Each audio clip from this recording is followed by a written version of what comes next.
ప్రియమైన దేవుని పిల్లలారా, ప్రభువైన యేసుక్రీస్తు వారి పేరట మీ అందరికీ వందనాలు. ప్రభువు పేరట మీ అందరికీ శుభములు, దీవెనలు కలుగునుగాక. ఈ ఉదయకాలం పరిశుద్ధ గ్రంథం నుండి దేవుని వాక్యాన్ని చదువుకుందాము. యెహోషువ గ్రంథము 1వ అధ్యాయము 7వ వచనాన్ని చదువుకుందాం. అయితే నీవు నిబ్బరము కలిగి జాగ్రత్తపడి బహుధైర్యముగా నుండి నా సేవకుడైన మోషే నీకు ఆజ్ఞాపించిన ధర్మశాస్త్రం అంతటి చొప్పున నీవు చేయవలెను. నీవు నడుచు ప్రతి మార్గమును చక్కగా ప్రవర్తించినట్లు నీవు దాని నుండి కుడికి కానీ ఎడమకు కానీ తొలగిపోకూడదు. దేవుడు తన మాటలు మనందరి కొరకు దీవించును కాక. ఆమేన్. ప్రియమైన దేవుని పిల్లలారా, అవును, మన పవిత్ర యుద్ధములో ప్రభువు మనతో ఉంటాడు.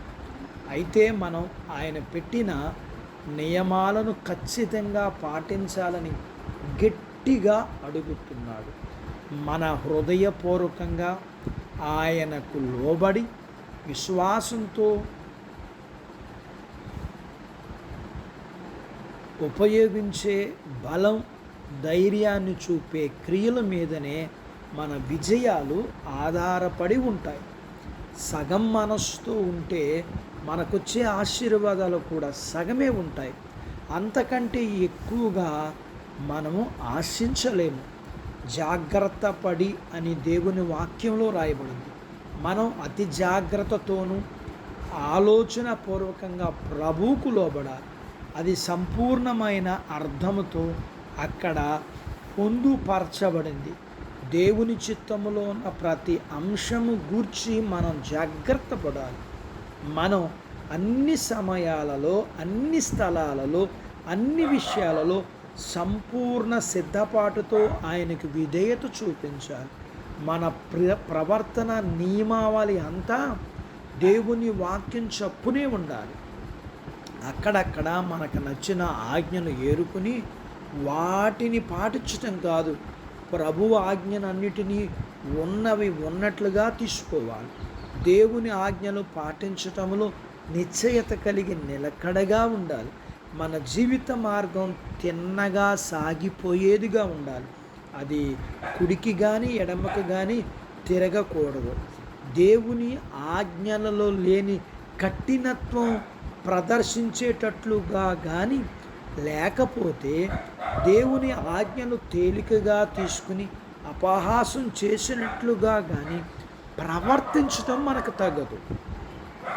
మనం విధేయత కలిగి జీవిస్తే తప్పక ఆత్మీయ క్షేమాభివృద్ధి సాధిస్తాం.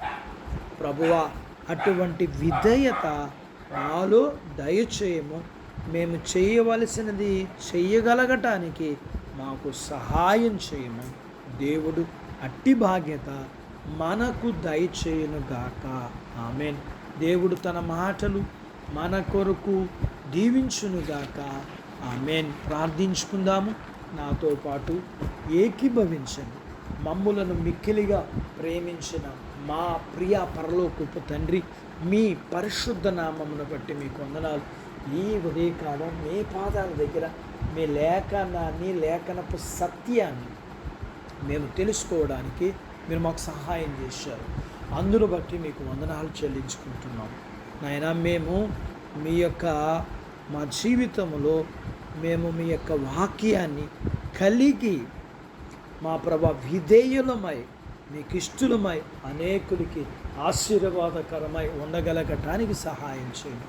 మీ పిల్లలను దీవించండి. చిన్న బిడ్డలను, యవనస్తులను, వృద్ధులను, స్త్రీలను, పురుషులను దీవించండి. వాళ్ళ చదువుల్లో, ఆరోగ్యాలు, ఉద్యోగ ప్రయత్నాల్లో విజయాన్ని ఇవ్వండి. ఉద్యోగాల్లో ప్రమోషన్స్ ఇవ్వండి. చేతి పనులు, వ్యాపారాలు, పొలాలు, పశువులను దీవించండి. వివాహాలు కాని వారికి అవ్వడానికి సహాయం చేయండి. వివాహం ఈ గర్భఫలం లేని వారికి ఇవ్వండి. గర్భం కలిగిన వారికి సుఖమైన ప్రసూతి అయిన తల్లి పిల్లలకు ఆరోగ్యాలు ఇవ్వండి.